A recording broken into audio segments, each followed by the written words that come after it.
Muy buenos días, queridos hermanos. El día de hoy continuaremos con las meditaciones en el libro de Proverbios. Y como ya sabemos, estamos en el capítulo 18 y veremos esta mañana desde el versículo 13 hasta el versículo 19 sobre el corazón entendido.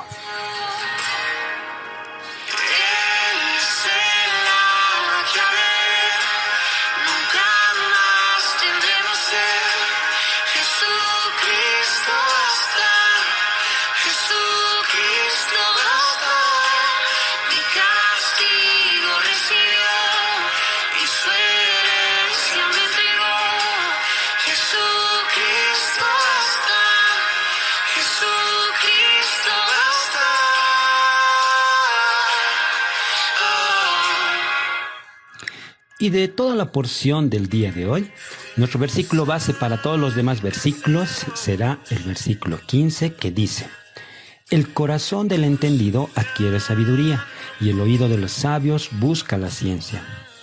Hasta este momento ya tenemos mucho terreno avanzado y, para ser sinceros, es mucho el material en el cual tenemos que volver a meditar para que se pueda ser de ayuda y beneficio en nuestras vidas. Muchos aprendimos que hay verdades muy prácticas en la palabra del Señor para saber vivir y relacionarnos correctamente con nuestra familia, con nuestros vecinos y con nuestros hermanos en la iglesia. En sí, reconocemos que no somos sabios y necesitamos aprender más. El versículo 15 que tenemos de base nos dará una guía de cómo podemos ser más sabios en nuestra forma de vivir. Nos dice que el corazón sabio adquiere sabiduría. Por tal razón es que dijimos que necesitamos volver a meditar nuevamente en lo que ya aprendimos hasta aquí para ser más sabios.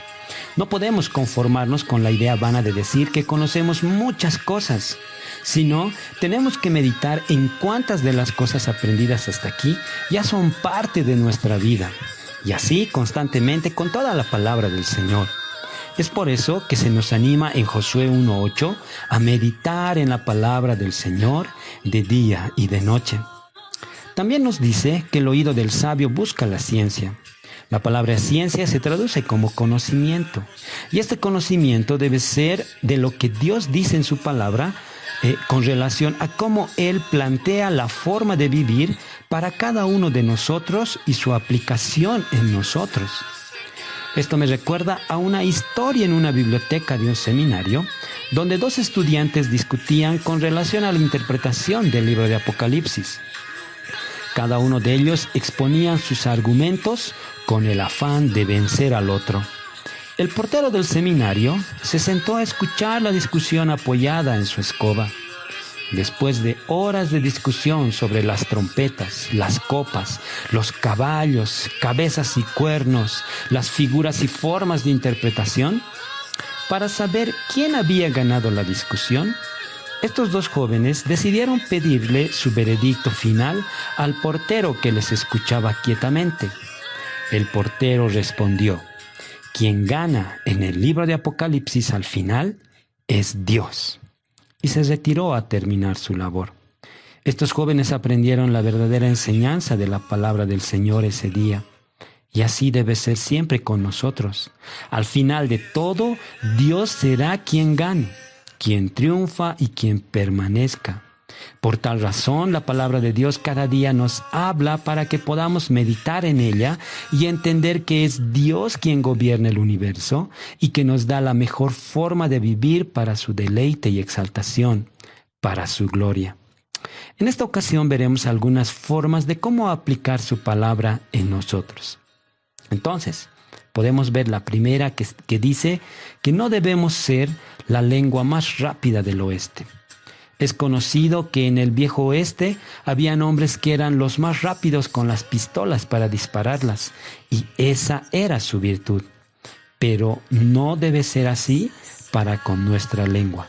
Proverbios 18:13 dice: al que responde palabra antes de oír, le es fatuidad y oprobio. Alguien alguna vez dijo: Dios nos dio 2 oídos para escuchar más y una boca para hablar menos. Cuando olvidamos esta advertencia, demostramos que no somos sabios, sino necios. Por tal razón, nuevamente, la carta de Santiago nos dice en Santiago 1:19: Por esto, mis amados hermanos, todo hombre sea pronto para oír, tardo para hablar, tardo para airarse. Así, nos evitaremos muchos males para nuestra vida. No seamos las lenguas más rápidas del oeste, sino estemos prontos para oír, y mejor si antes de responder pensemos bien en lo que vayamos a decir. Y si no tenemos nada bueno para decir, no digamos nada. La segunda cosa es tener un buen ánimo. El versículo 14 de Proverbios 18 dice: el ánimo del hombre soportará su enfermedad, mas ¿quién soportará el ánimo angustiado? Así es. En medio de un mundo pecador hay muchas razones para desanimarnos. La pérdida del trabajo, la enfermedad, las aflicciones. Pero cuando hay buenas razones para seguir adelante, es entonces que podemos lidiar en medio de estas situaciones. Los atletas se animan viendo el premio a lograr. El constructor se anima viendo la obra concluir.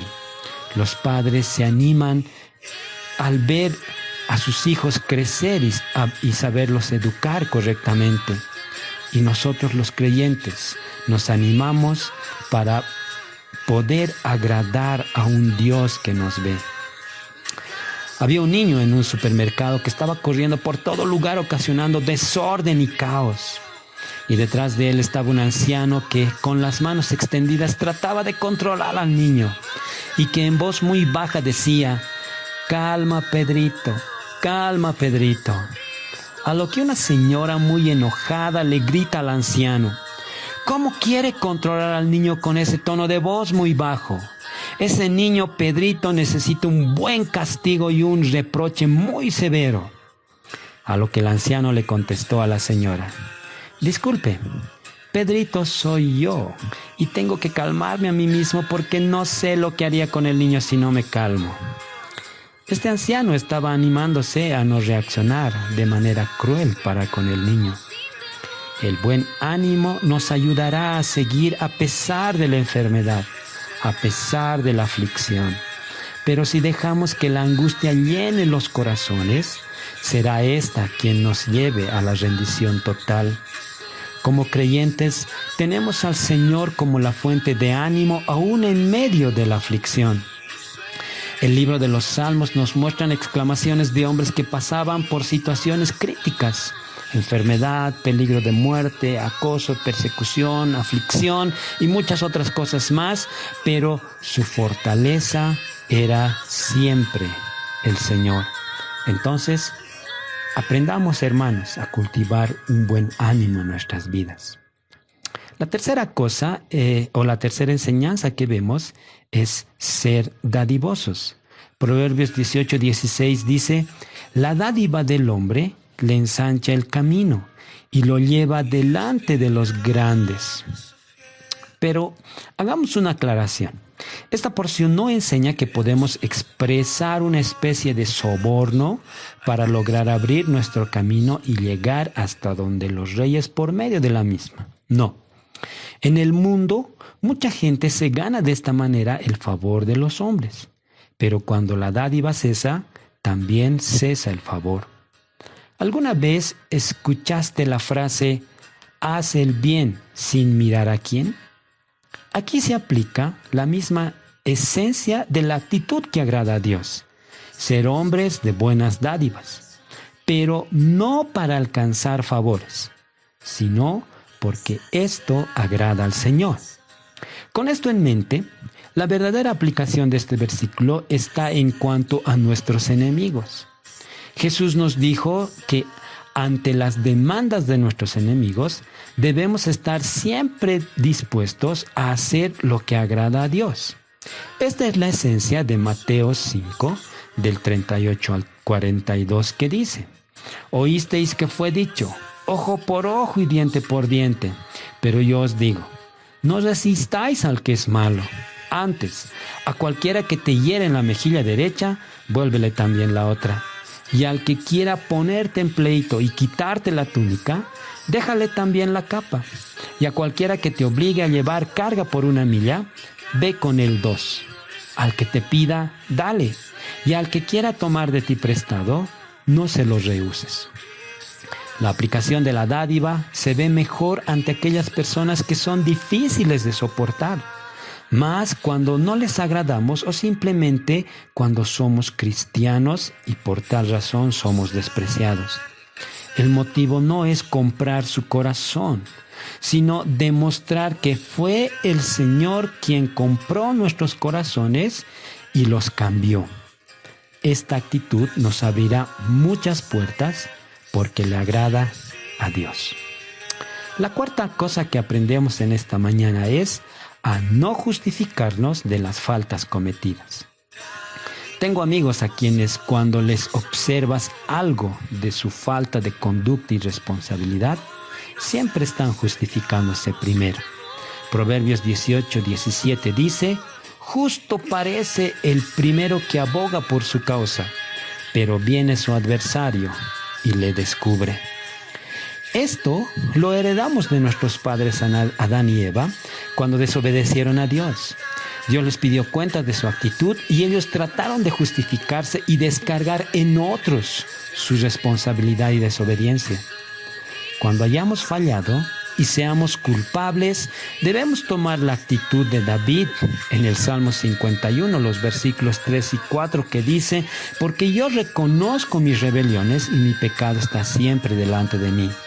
Contra ti solo he pecado y hecho lo malo delante de tus ojos para que seas reconocido justo en tu palabra y tenido por puro en tu juicio.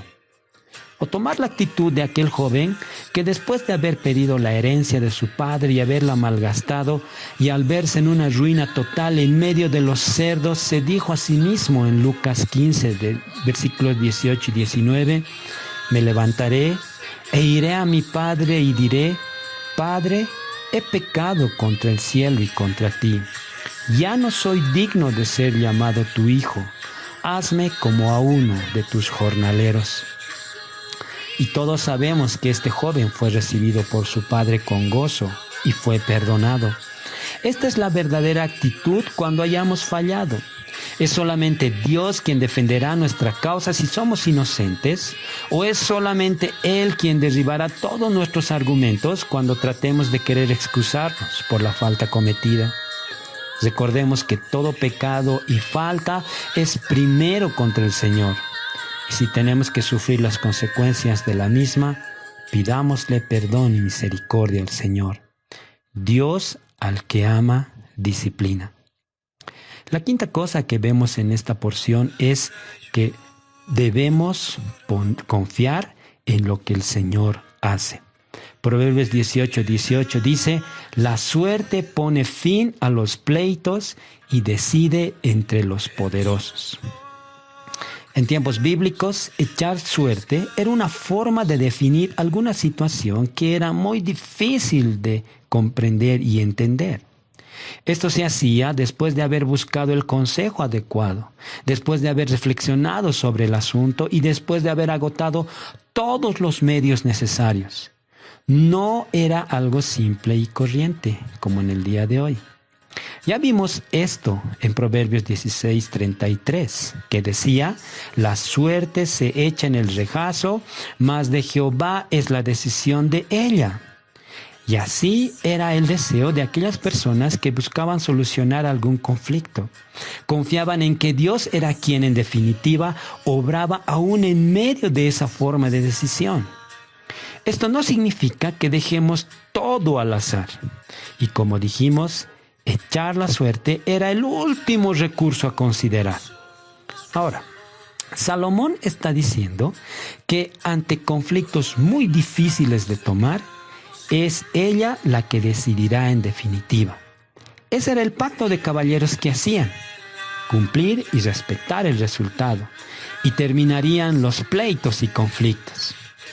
Esto debe enseñarnos a confiar en lo que el Señor está haciendo. Si perdemos el trabajo, confiemos en lo que hace el Señor. Si enfermamos, confiemos en lo que hace el Señor. Si fracasamos, confiemos en lo que hace el Señor. Si buscamos una solución a nuestro conflicto, busquemos la mejor forma de solucionarlo y confiemos que, aunque no seamos beneficiados de sus resultados, confiemos en lo que hace el Señor. Romanos 8:28 dice: sabemos que a los que aman a Dios, todas las cosas les ayudan a bien, aún inclusive cuando perdamos por querer solucionar algún conflicto. Lo que enseña es que debemos buscar la forma de solucionar nuestros conflictos confiando en que el Señor siempre tiene el control de todas las cosas. Y por último, aprendamos a no ofender a nuestro prójimo. El versículo 19 de Proverbios 18 dice: el hermano ofendido es más tenaz que una ciudad fuerte, y las contiendas de los hermanos son como cerrojos de alcázar. Salomón ya nos muestra el resultado de la ofensa que hayamos cometido contra alguno de nuestros hermanos o amigos. Será más difícil tener su confianza nuevamente que tomar una ciudad y conquistarla. Muchas veces no medimos las consecuencias de nuestras palabras y acciones para con los demás. Somos necios al obrar en nuestra actitud. Dios quiere que tengamos mucho cuidado al tratar con los nuestros. A veces somos más pacientes con nuestros amigos que con nuestros hermanos. El pecado ha cambiado el valor de las cosas de tal manera que hasta se ven situaciones donde familiares están en los juzgados lidiando por calumnias e infamias entre ellos. ¿Qué dice? ¿Qué no dice? ¿Qué has dicho? ¿Qué no has dicho? Salomón dice que cuando se hace daño a alguien sin medir las situaciones, será muy difícil volver a ganarse la confianza nuevamente. Y es mejor decirlo: esto no agrada al Señor. La ley se resume en 2 mandamientos: ama al Señor tu Dios y ama a tu prójimo como a ti mismo. Lucas 10:27. Entonces, para terminar, recordemos que Dios siempre está llamando a tener corazones sabios y prudentes, que antes de agradarse a sí mismo, pueda agradar al Señor. Hemos visto que tenemos mucha responsabilidad en lo que hacemos, pero más en lo que no hacemos para agradar al Señor. Y ya faltando horas para terminar este año, deseo de todo corazón que este nuevo año 2021 pueda ser de plenitud en el Señor. Planifica desde ahora tus tiempos devocionales y de meditación, que al comenzar el año nuevo, tu corazón diga siempre: hasta aquí nos ayudó el Señor. 1 Samuel 12:7. Que tengan una buena jornada y que el Señor nos bendiga conforme a sus misericordias.